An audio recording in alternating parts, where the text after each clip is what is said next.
In my practice, the majority of my patients fall into this category, and over time I've learned a lot about how they differ from one another. But honestly, what stands out more to me are the similarities. When I work with someone, I'm not just paying attention to who they were the day they walked into my office. I'm watching how their life unfolds over time, their romantic relationships, their family dynamics, their struggles at work, along with other pieces of their diagnostic picture that I won't get into here. But the complexities of their relationships come up constantly, because that's genuinely one of the biggest things a lot of them wrestle with. There's something else I don't mention often in my videos, but it's worth pointing out. A good number of my patients come to me specifically dealing with anger, and I also specialize in anger and personality disorders. I've talked about that before. So sometimes you'll see these two things overlapping. I can't say for certain that every avoidant person struggles with anger, but among the patients who come to me because of anger issues, most of them also show signs of avoidant attachment, whether that's the fearful or dismissive subtype. Part of why I think there's a connection is that avoidant individuals often don't feel permitted to express their emotions openly, so that suppressed emotion tends to come out as anger instead. And this tends to show up more in avoidant men. Just a bit of extra context I wanted to share. Today I want to talk about how you can tell when an avoidant person has actually formed an emotional bond with someone. Or maybe a better way to frame it is, how to recognize who it is they've actually bonded with. I think this topic matters a lot because when avoidant individuals do form a genuine emotional bond, they tend to commit. They're not going anywhere. Avoidants are actually very selective about who they let themselves attach to, and that selectivity usually plays out through this emotional bonding process. The first thing that helps this happen is being someone who's comfortable agreeing to disagree. This lets avoidant people feel loved and accepted because it minimizes ongoing conflict, and it signals that you value peace and harmony in the relationship. That's incredibly reassuring for avoidant individuals since they tend to be conflict-averse by nature. When they realize, okay, I can say what I actually think, we can simply disagree, and you're not going to try to reshape me into someone else. That creates real security for them. And ironically, because they feel accepted in their original position, they usually end up becoming more willing to compromise down the line. One of the biggest reasons avoidants resist changing is that they don't feel accepted as they are in the first place. Once that acceptance is there, they open up a lot more. That's why agreeing to disagree works so well for building this kind of bond. The next one is simply being the person who's stuck around long term. This one's straightforward, but it's true. Longevity is one of the biggest drivers of emotional bonding for avoidance. Now, I want to be clear. I'm not saying you should stay in a relationship where you're being mistreated. That's not the point I'm making. I'm just saying that most avoidant people deeply value consistency. If your relationship hasn't been on and off, if you've been a steady, supportive, secure presence, that means a lot to them. This tends to be a bit more pronounced with fearful avoidants specifically, but in general, avoidants hold on to things for a long time once they've actually decided something is right for them. Think about how they shop for a house. They take forever deciding, doing all their research, weighing every option, but once they commit, they're all in. Same with a car, and they treat people the same way. Once they feel safe with someone who's consistently been there, they really don't want to lose that person. So if you two have been together for a long stretch of time, chances are they're not planning on leaving. You might walk away, but odds are they won't be the one to. The next thing avoidants really respond to is self-awareness, specifically being aware of things you might do that trigger them, but also just being self-aware in general. Say, for example, you recognize that you tend to text them too much while they're working, and you know that gets under their skin. If you can acknowledge that on your own and actually work on it, instead of just expecting them to adjust or compromise for the relationship, avoidants find that incredibly attractive. Almost magnetic, honestly. This is probably the single most common thing that deepens their bond with someone. They just love it when a partner does this. Very similar to that is the willingness to apologize, ideally, mutual apologies from both sides. Of course, you'd both want to say sorry when it's warranted, but avoidants specifically feel more comfortable apologizing themselves once they see you do it first. I'm not saying you always have to be the one to apologize first. That's not what I mean. I just mean that when both people model this kind of behavior, avoidants respond really strongly to it because it makes them feel safe enough to be vulnerable. It shows them that their needs can actually be met too, So if you say something like, I'm sorry, I know I was texting too much. I got anxious, but I shouldn't have done that, and I really hope you can forgive me. I'm working on it. That does two things. First, it encourages the avoidant to apologize when they mess up too. But more importantly, it makes them feel like this relationship genuinely belongs to them as well. Avoidants are typically less emotionally invested up front, not because they're cheating or anything like that, but because they don't fully believe their needs will be met, so they hold back. When you apologize, you're essentially telling them, your needs matter too. I'm sorry I overlooked that, and I want to prioritize you as much as myself. That single act reinforces their commitment. It shows them they're allowed to apologize as well, and that they can fully accept this relationship without fear, because you're someone who acknowledges what they actually need. This is foundational for their sense of commitment, their capacity to love, and their willingness to bond with you and stay. That's the hope, anyway. And this kind of mutual vulnerability tends to encourage even more growth and bonding on both sides. Avoidants really admire people who can do this, and it inspires them to reciprocate. Next is being less reactive when things don't go the way you wanted. Let's say, hypothetically, you're someone with an anxious, preoccupied attachment style, and seeing your partner every other day feels essential to you, genuinely hard to go without. I understand that completely. But say your partner is avoidant and just isn't ready or able to commit to that pace. Maybe he only wants to see you once a week, and that's his limit, while you're hoping for every other day. Neither of you is wrong here, you just want different things, and it's creating friction. Let's say you've been going back and forth about this for a while, and eventually he just says it plainly, maybe even a little abruptly. I can't do every other day. I need time to myself. I've got a demanding job, maybe a side project going too. I'm just stretched thin. He's not saying he doesn't like you. He's saying, I can't give you what you're asking for right now. I don't know when that'll change, but this is what I have to offer at the moment. If it's not enough, I understand if you need to walk away. This is a pretty common feeling among avoidants. Now, if she responds with something like, you clearly don't care about me. This isn't fair. This isn't normal. You need therapy. You're so emotionally shut off. You have no idea how unloved I feel. He's going to pull back even further and be less willing to bond with her because now he feels unsafe. But if instead she says something like, okay, I'm disappointed. This isn't what I was hoping for, but I really do appreciate you being honest with me about it. I still want this relationship to work. It helps to understand why the frequency I wanted isn't realistic right now. I can do once a week for now, and maybe we can revisit this down the line once things settle at work or once we're more securely bonded. That response immediately lowers his defenses. He doesn't feel cornered or attacked. He can recognize that she's willing to accept him as he is, and that might actually motivate him to offer a little more over time, simply because she met him with understanding instead of pressure, and he felt genuinely loved in that moment. The next thing avoidants really gravitate toward is someone who prefers peace over drama. I think most people already sense this about them. Anyone who's focused on keeping the relationship calm or who addresses problems without blowing up or escalating things is someone avoidants deeply appreciate. That doesn't mean you can never bring up issues, and it doesn't mean walking on eggshells constantly. It just means recognizing when a conversation is getting too heated for either of you to handle productively and being willing to say, let's pause here. I don't want this to turn into a fight. Overall, things between us are good. This isn't a huge deal. Let's set it aside for now. Go do something fun together, grab some food, and just take a breather. Thanks for sharing your perspective, but I don't think this needs to be fully resolved today, especially since neither of us seems ready. Let's pick this back up another time. That kind of approach works especially well in dynamics where one partner has an avoidant attachment style because it aligns with how their nervous system processes emotional intensity, closeness, and perceived demand.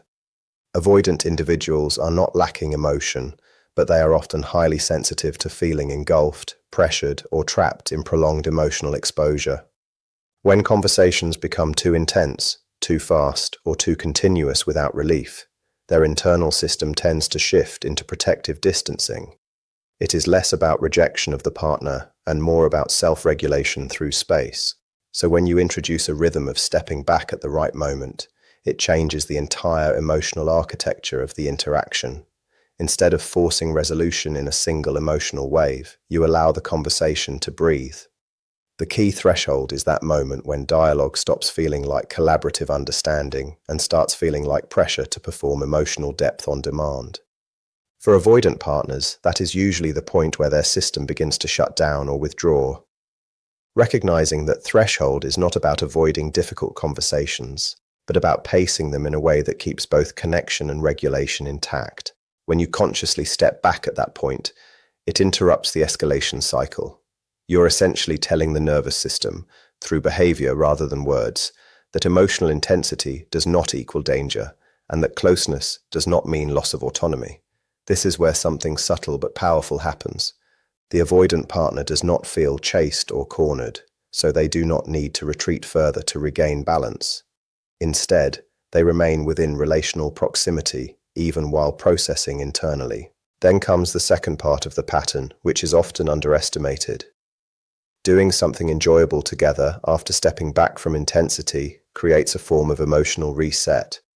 Shared positive experiences activate a different neural pathway than conflict processing. When the brain associates the same person with both emotional depth and emotional safety, it begins to integrate those experiences instead of splitting them into too much versus safe distance.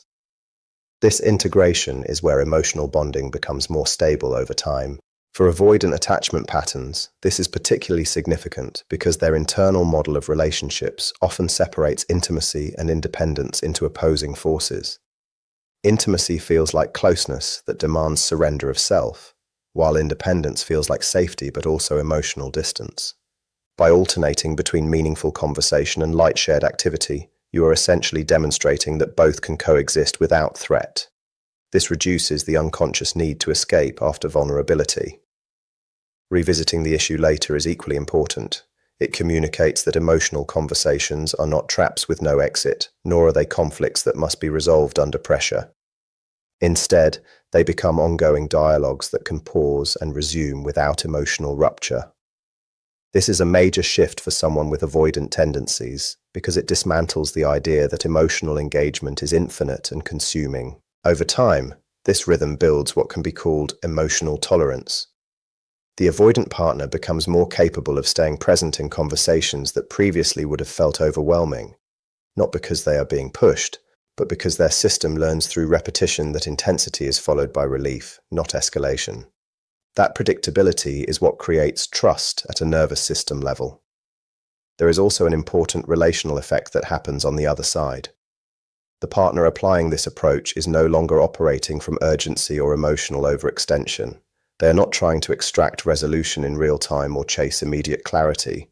Instead, they are participating in a paced emotional structure that respects timing. This reduces resentment, prevents burnout, and keeps communication cleaner. However, it is crucial to understand that this approach is not about avoiding difficult truths or softening reality. It is about timing. Avoidant individuals can absolutely engage with depth, accountability, and emotional honesty, but only when their system is not in a defensive state. If the nervous system is activated into protection mode, even valid emotional content can be misinterpreted as pressure or criticism. By pacing the interaction, you create the conditions where truth can actually be received rather than resisted.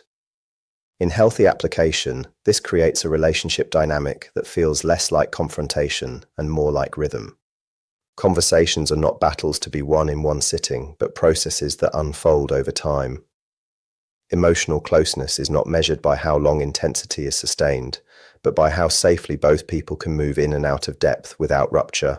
At a deeper level, this also reshapes identity within the relationship. The avoidant partner begins to experience themselves not as someone who fails at emotional intimacy, but as someone who can engage with it in manageable, non-threatening doses. That shift in self-perception is often what allows long-term change in attachment behavior. So the real power of this approach is not in avoiding intensity, but in distributing it intelligently. It respects the natural limits of emotional processing while still allowing genuine connection to develop. Over time, what emerges is not forced closeness, but earned safety, where both partners learn that they can move toward each other without losing themselves in the process. And the last one, which I think is genuinely important, and something a lot of avoidants don't even realize they need until they actually experience it, at which point they treasure it deeply, is having a partner who's tolerant of small mistakes. I think most people want this in general, honestly, just allowing a little room for minor errors without jumping straight to criticism. This helps create a relationship that feels comfortable and safe, and it reduces the chances of the avoidant feeling constantly judged or on edge. It tells them the relationship is a safe space, that they're allowed to mess up occasionally and fix it, without it becoming a huge issue. I actually saw a good example of this in one of my recent sessions, and this pattern is pretty common, not just among avoidant individuals, but in relationships generally, so I'm not sharing anything too identifying here. This kind of thing often comes up with married couples. For instance, a partner might say, "I don't mind you going out and doing your own thing, but I'd appreciate it if you came home around a certain time, just because I worry." And this isn't one person forcing rules onto the other, it's mutual. Maybe there are kids involved, maybe someone has an early work day, whatever the reason. So one partner says, "Go hang out with your friends, but please try to be home by around 1 a.m. since tomorrow we've got things to prepare for Monday." Now let's say the avoidant partner loses track of time and doesn't get home until 2. He comes in, goes to bed next to his wife, and in the morning says, "Hey, I stayed out a bit later than I meant to, but I still feel rested, so I think we're fine. I got home around 2. That's a small mistake, nothing catastrophic, and honestly doesn't even require an attachment lens to understand. Some people might react by demanding to know exactly what he was doing, who he was with, and so on. But instead, imagine she responds with something like, "I appreciate you telling me. There was a real reason I asked for one specific time. We have that early flight, or that thing we need to handle Monday, and we'd agreed you'd drive the first stretch so I could get some work done on my laptop." Whatever her actual reasoning was, it mattered to her, and the avoidant partner did make a small misstep by not prioritizing that commitment. It's not a huge deal, but it is a real one, and she's allowed to feel frustrated about it, but she stays tolerant. She might say, "I hear you, we might have a slower morning or need to rush a bit to get ready, but next time, just remember, I had a reason for asking. Thanks for being honest with me, though. I appreciate it."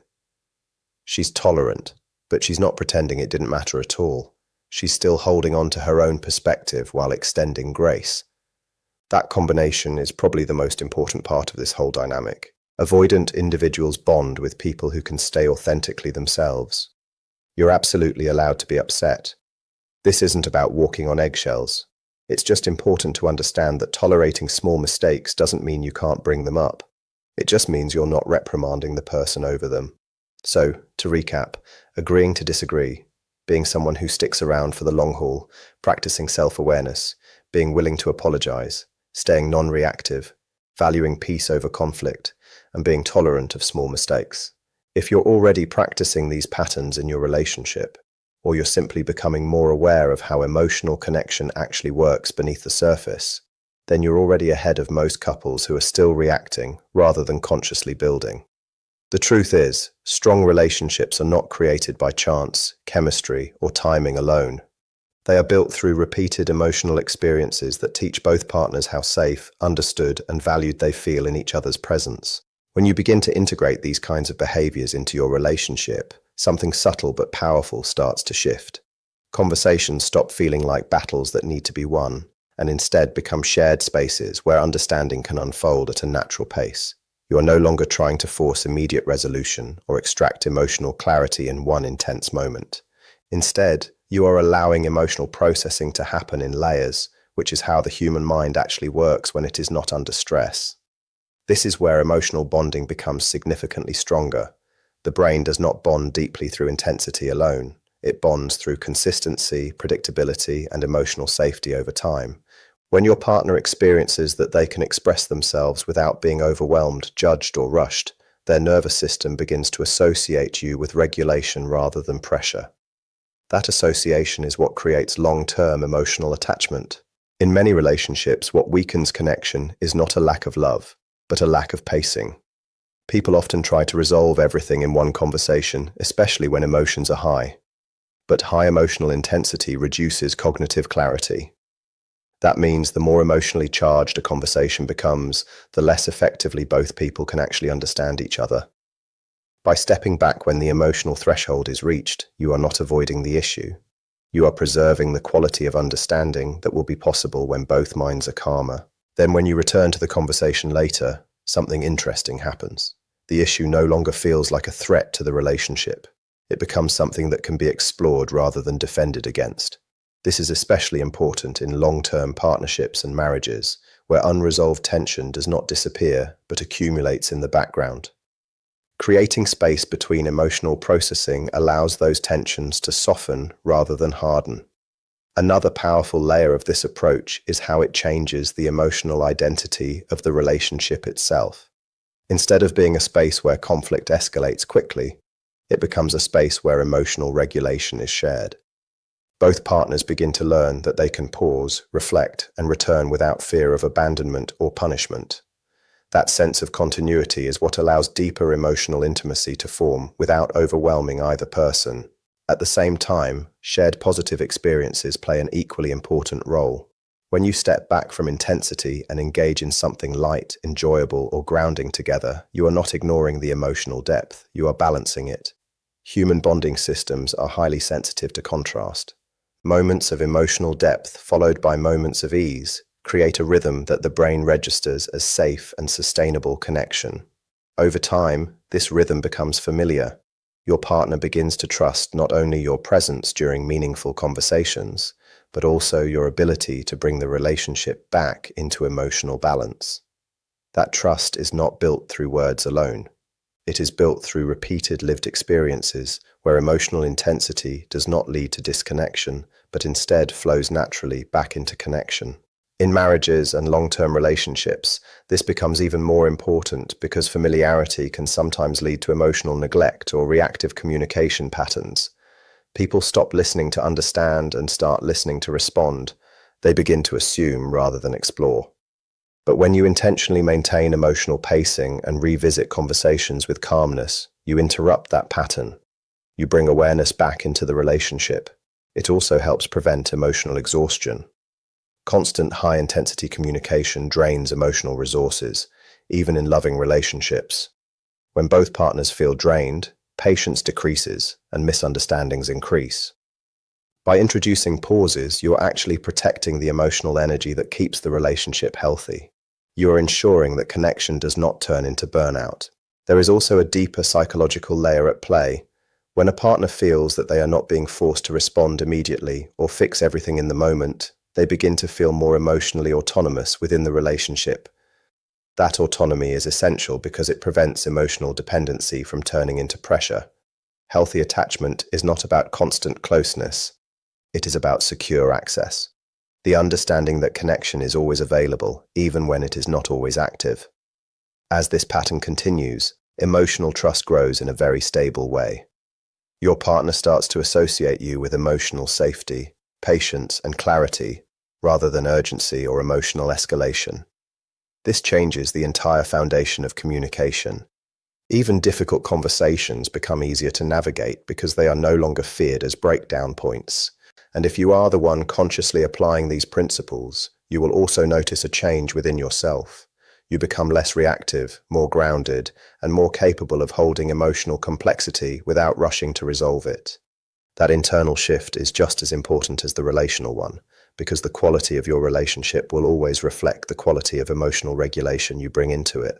So if you are already doing these things, or if you are beginning to understand how powerful emotional pacing, reflection, and reconnection can be, then you are not just improving communication.